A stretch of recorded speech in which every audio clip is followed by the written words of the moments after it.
अस्सलाम वालेकुम, I am Sana.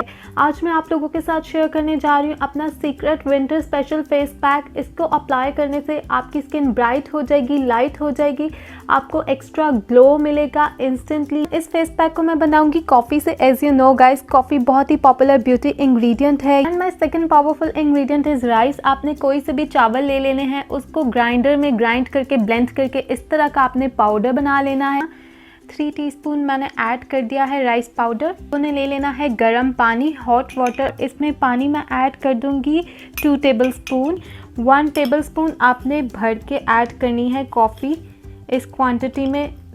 I am adding 1 teaspoon रोगने बादाम। मैं हाफ लेमन में लूँगी और जूस को ऐड करूँगी। विटामिन ई ऑयल आपने एवियन के कैप्सूल ले लेने। एक कैप्सूल मैं इसमें ऐड कर रही हूँ लाइक दिस।